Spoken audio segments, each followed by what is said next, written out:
सारी दुनिया आपको, आपके जितने भी फॉलोअर हैं सब आपको खान सर बुलाते हैं। अब तो आप बता दीजिए आपका पूरा नाम क्या है खान सर? एक्चुअली क्या है कि एक शिक्षक के लिए खुद के नाम से ज्यादा मायने रखता है कि उसके द्वारा पढ़ाए गए लड़के देश का नाम रोशन करें यहाँ पर, तो वो लक्ष्य मेरे लिए ज्यादा इंपॉर्टेंट है। हमको अपने से नहीं ज्यादा मतलब नहीं। वाह। मैं खान सर के बारे में बता दूं कि इनका यूट्यूब पे जो एजुकेशनल चैनल है उसके 17 मिलियन मतलब 1,70,00,000 फॉलोअर्स हैं। अब 19 हो गए। 19 हो गए। बाप रे, क्या बात है, वाह। तो लॉकडाउन से पहले सर 30,000 थे। हाँ। एकदम लॉकडाउन के बाद जितनी आपकी सब्सक्रिप्शन बढ़ी है उतनी तो ओटीटी प्लेटफॉर्म्स की नहीं बढ़ी जितनी आपकी बढ़ गई। ये नेक काम की शुरुआत कैसे हुई थी खान सर? लॉकडाउन से पहले हम लोग ना ऐसे फिजिकली क्लास में ज्यादा पढ़ाते थे। अच्छा जी। क्लास में भी बहुत भीड़ रहती थी, लड़के पढ़ नहीं पाते थे। मजबूरी हो गई लॉकडाउन के बाद यूट्यूब पर पढ़ाना, क्योंकि दूसरा कोई ऑप्शन ही नहीं था। और हमको भी नहीं समझ में आया कि लोगों ने क्यों इतना ज्यादा सब्सक्राइब करते गए, क्योंकि हम तो वैसे ही पढ़ा रहे थे जैसे पहले पढ़ाते थे वहां पे। तो बस ये रहता है कि लड़कों को पढ़ाई से रिलेटेड उसको डाउट ना रह जाए कोई भी, क्योंकि जब हम लोग पढ़ते थे ना तो सबसे पीछे आते थे, हम लोग क्लास के पीछे बैठते थे। हम लोग मान लिए थे कि ये लोग बहुत अच्छे पढ़ने में, हम लोग का तो कुछ नहीं हो सकता है यहाँ पे। और घर वालों को भी लगता था तो जीव ले ला, कैसे भी काम चल जाएगा। बाद में हम लोग को पता चला ना कि टीचर की गड़बड़ी थी, हमारे ऊपर ब्लेम लगा दिया। सर आइए, बहुत बहुत स्वागत है आपका। वाकई एक्चुअली अगर पढ़ाने का तरीका इतना सरल हो, आसान हो, जैसे ना सर मुझे बचपन में ना मुझे हिस्ट्री का पढ़ने का बड़ा मजा आता था। बड़ा होके पता चला कि मेरा हिस्ट्री में तो था इंटरेस्ट, पर मुझे कहानियां पढ़ना अच्छा लगता था जी। आज मुझे थोड़ा लिखने का भी शौक है, एक आध कुछ शायद फ्यूचर में चल के आप वो भी कुछ ऐसा देखें, तो मतलब मुझे शौक है लिखने का। अब जाके समझ में आया कि वो क्यों अच्छा लगता था, उसमें कहानी होती थी। तो ये नहीं हमें पढ़ाया, हमें रट्टा मरवाते थे। तो ये जो आपका ये जो तरीका ये बहुत ही बढ़िया है। काश हमारे समय में भी ऐसा होता, यूट्यूब पे अच्छे अच्छे शिक्षक होते। हालांकि हमारे टीचर भी बहुत अच्छे थे, लेकिन इतने डिटेल में खान सर मैंने आपके वीडियोस देखे हैं, मतलब जिस सब्जेक्ट को आप जानते भी ना हो और अगर लेक्चर देखें और सुने तो उसमें इतनी रुचि पैदा हो जाती है। बिकॉज हम सब टीचर्स के द्वारा ही पढ़ाए गए हैं और हमारे अच्छे टीचर्स भी रहे हैं, लेकिन जरूर आप में एक बहुत ही खास बात है कि आप हर सब्जेक्ट को बहुत इंटरेस्टिंग बना देते हैं। और थैंक यू। इसमें क्या है ना, टैलेंट जो है ये टीचर्स को विजुअल ट्रेनिंग कैसे देनी है, जो बताया अभी कपिल जी ने। कहानी, मैं एक छोटा प्रश्न पूछता हूँ, असैसिनेशन की स्पेलिंग किसको मालूम है? लोग बिलीव नहीं करेंगे लेकिन मुझे मालूम है। असैसिनेशन की स्पेलिंग होती है भाई एस माने गधा, गधे के ऊपर एक और गधा, एक और एस, उसके ऊपर आई मतलब मैं पूरा, मेरे ऊपर पूरा देश नेशन, एस आई नेशन। तो ASSASSI मैं ये जितना विजुअल कर दें पढ़ाने को, जितना आसान कर दें। वो याद नहीं होता था रेडियो किसने बनाया, बोला रेडियो चल नहीं रहा, इसको मार थप्पड़ मार, कोनी मार, कोनी मार, कोनी मार, कोनी ने बनाया। याद हो गया, मार कोनी ने बनाया। जितना विजुअल कर दो। जैसे आपने कहा कि कैसे किसी चीज को इतना अच्छा समझा देते हैं, वो आधे घंटे के क्लास के लिए पीछे 1 हफ्ते का मेहनत होता है। मैं ये भी पूछने वाली थी कि कितनी मेहनत लगती है आपको। वो डिपेंड करता है कि हम कब तक सेटिस्फाई नहीं हो जाते। अच्छा। कभी कभी तो कोई चीजें 2-2 महीने से अटकी हुई है, जब तक हम नहीं सेटिस्फाई होते, नहीं इसको ऐसे नहीं, अब लड़के समझो तब तक नहीं बताते उसे। कहते हैं ना, दुनिया ने मेरी बुलंदियां देखी, किसी ने पांव के छाले नहीं देखे। क्या है ना कि हम लोग अपने स्टूडेंट लाइफ में इतना पीछे थे ना, कभी कभी अपने आप को से डर लगने लगता था, या हम कहाँ आ गए, हमारा कुछ हो सकता है कि नहीं हो सकता है यहाँ पे। तो लेकिन ना कुछ सीखने का बड़ा शौक था। हाँ। तो जैसे एक फिल्म बनाने से पहले डायरेक्टर कितने महीने की प्रैक्टिस करता है, 2 साल की मेहनत के बाद एक 3 घंटे की फिल्म बनाना पड़ता है। उस तरह से थोड़ा काफी मेहनत करना पड़ता है पीछे से, तब जाके समझ में आता है। और धीरे धीरे एक्सपीरियंस होने से थोड़ा समझ में आ जाता है कि क्या कहाँ पे कौन सा चीज डाउट आएगा वहां पे। और आपसे पढ़ाई करने का ये भी फायदा है कि ये पीट नहीं सकते ना यूट्यूब चैनल से, अंदर से निकल के थप्पड़ भी नहीं मार सकते। हमें तो पीटा इतना है ना, हम तो मतलब टीचर से सवाल नहीं पूछ सकते थे। कभी बचपन में पूछ भी लिया ना कि सर सूरज कितना दूर है, तुझे जाना है उधर। मतलब ये नहीं कि बच्चे के साथ दोस्ती करो, उसके साथ। आजकल माहौल बहुत बदल गया है, अब तो बच्चों की पिटाई भी नहीं होती, हमारे टाइम बड़ी पिटाई होती थी। हम भी कहते हैं, हमसे भी लड़के नहीं पूछते हैं, क्योंकि उन्हें पूछने की नौबत ही नहीं आती है। क्लियर हो जाता है ऐसे ही। वाह क्या बात है। मैंने देखा है सर आपके फॉलोअर्स में रवीना टंडन भी है एक, तो जब आप आए कितनी मुस्कुराहट आई खान साहब आपके। तो जब कभी आप कोई नया वीडियो डालते हैं तो आप उनको पर्सनली मैसेज करते हैं कि किसी चीज पे डाउट हो तो कॉल मी एनी टाइम, ऐसा करते हैं आप।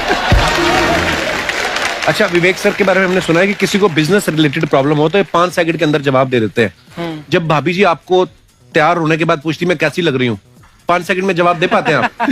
देखिए, इसमें तो सभी लोग पीड़ित हैं और हर जगह, हर घर में ये जरूर सुना होगा सबने कि बच्चों के चक्कर में तुम्हारे साथ रह रही है, वरना तुमको तो कब का छोड़ के चली गई होती। ये बड़ी कॉमन बात है। So right. परमीत सर बोलते हैं आपको ऐसा? आप तो कभी नहीं बोलती होंगी। इनका उल्टा है, इनका एटीट्यूड पति वाला है वैसे, तो इसलिए। क्या प्रॉब्लम है? नहीं, कोई औरतों प्रॉब्लम को मतलब मर्दों से कम बिल्कुल मत समझो। नहीं, ठीक है, पर ऐसे मुक्के वगैरह नहीं मारने चाहिए आप। सर आपने अभी तक शादी नहीं की ना खान सर? नहीं।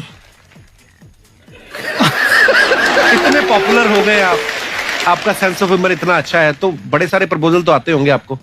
अभी तो इधर कुछ नहीं है सर। खान सर पर्सनल सवालों का जवाब कम देते हैं। अच्छा, जैसे हम शादीशुदा लोगों को देखने के बाद हमको थोड़ा सा और अच्छा, कई बार ना इंसान ज्यादा मोटिवेशनल स्पीकर्स को सुन लेना तब भी कंफ्यूज हो जाता है। कोई कहता है बड़े सपने देखो, गाड़ी लो, बैंक बैलेंस बनाओ। कोई कहता है कि इच्छाएं नहीं रखनी चाहिए, ये दुखों का कारण है। हम किसकी सुने गुरुजी? सुने सबकी, करे खुद की।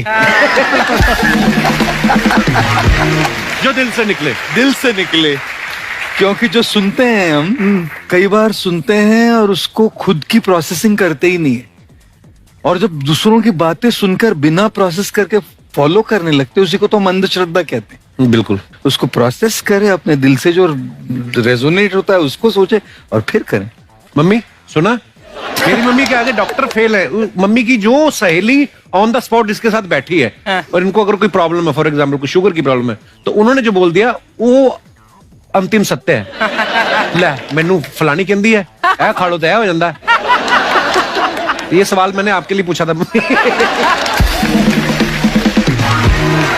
आई wanted to ask Khan sir कि आपका एक एपिसोड था ट्रेन के बारे में, कि ट्रेन में ऐसा क्यों होता है, शुरुआत में ऐसा हुआ था, ये यहाँ पर बोगी के लिए ये कनेक्शन, तो ये सोर्स क्या होते हैं आपके, कहाँ से आपसे ढूंढ सुन के लेंगी, लाते उसके हैं? बाद खुद का चैनल शुरू करेंगी। कुछ चीजें तो ऐसे डायरेक्टली मिल सकती हैं, और नहीं तो वहाँ ऑन द स्पॉट जाके वहाँ पे पूछ लेते। जो वर्कर होते हैं ना, उन लोग को ज्यादा आइडिया रहता है, उन लोग से वो पूछ लेते हैं कि ये कैसे काम करता है, तो वो ज्यादा कोशिश करते हैं कि हम किसी चीज को खुद से अगर जाने रहेंगे तो ज्यादा अच्छे से डिलीवर कर सकते हैं। तो कई बार वहाँ यार्ड वगैरह में भी चले जाते हैं पता करने के लिए। लेकिन बहुत इंटरेस्टिंग था। हवाई जहाज पर भी बनाइए। आप कहती है तो एक उस पर भी बना ही देंगे। बहुत शुक्रिया जी। अच्छा सर, कई बार ना माँ बाप भी, जो मैं ये कहूंगा कि उनकी गलती होती है कि अगर बच्चा आपका 4-5 साल का है, आप शुरू से उसके मन में डालना शुरू कर देते हो कि ये तो इंजीनियर बनेगा। हो सकता है बाप इंजीनियर हो, वो चाहता है कि जरूरी तो नहीं है। अब मेरे पिताजी पुलिस में थे जी, मेरे मामा सब आर्मी में थे, मैं अकेला इस फील्ड में निकला है, मुझे ये चीज अट्रैक्ट करती थी। ये कहाँ तक सही है सर? जी मेरे हिसाब से तो बच्चों पे कभी प्रेशर नहीं डालना चाहिए, लेकिन साथ ही साथ हमको ये भी देखना चाहिए कि जैसे एल्बर्ट आइंस्टाइन ने एक बहुत अच्छी बात बताई थी, अगर एक खरगोश हो, एक बंदर हो, एक हिरन हो, एक शेर हो और एक मछली हो, उन सब को आप एक कतार में खड़ा कर दीजिए और उन सब के लिए एक ही टेस्ट हो कि आप पेड़ पे सब लोग कैसे चढ़ पाए। बहुत ओके, अब सबको एक टेस्ट कैसे दिया जाए? मछली तो आत्महत्या कर लेगी सोच के कि मैं तो कभी पास ही नहीं होंगी, ये मछली कैसे पेड़ पे चढ़ेगी? राइट। लेकिन कई बार ऐसे हो गया ना कि एजुकेशन सिस्टम ऐसी बनी है कि बस ग्रेड्स हो गए, सब्जेक्ट्स पढ़ने हैं, Right. जो भी किया है, और वो भी जरूरी है, लेकिन वो करते करते बच्चों की जो इंटरेस्ट है, बच्चों की जो पैशन है, उसमें उनको एंकरेज करना बहुत ज्यादा जरूरी है। एक पिताजी एक बार अपने बेटे को ऐसा चाटा मारे जोर से, तो पड़ोसी ने पूछा क्यों मार रहे जी? बोला कल रिजल्ट है इसका। कल रिजल्ट? तो बोले रिजल्ट कल है ना साहब, तो आज क्यों मारने? कल बाहर गाँव जा रहा हूँ, कल का काम आज निपट के करता हूं। कहने का मतलब ये है कि आप देखिएगा कि अगर आप बच्चों को अपने कॉम्पिटेंस के हिसाब से नहीं देंगे तो ये चाटे खा रहने पर फेल ही होते रहेंगे। बहुत खूब। ओके। अच्छा, विवेक सर का एक कहना है कि बच्चों का अगर 95% से ज्यादा मार्क्स आते हैं वो भी खतरनाक होते हैं। 75 से 85% वाले जो बच्चे होते हैं लाइफ में बड़ा अच्छा करते हैं। अच्छा। कभी किसी पेरेंट्स ने आके कहा है कि आपकी वजह से मेरा 95% वाला बच्चा 75 पे आ गया? बेसिकली 95%, देखिए स्कूल में जो पढ़ाई हो रही है, जो बताया, वो classroom based conceptual theoretical approach है। और उसमें बच्चे को क्या चाहिए, एक कॉन्सेप्ट होता है कि जिस सब्जेक्ट में 10 में से 3 आ रहे हैं उस पर फोकस करने की जगह वहां फोकस करो जिसमें 10 में से 7 आ रहे हैं, ताकि उसका सुपर स्पेशलिस्ट बने।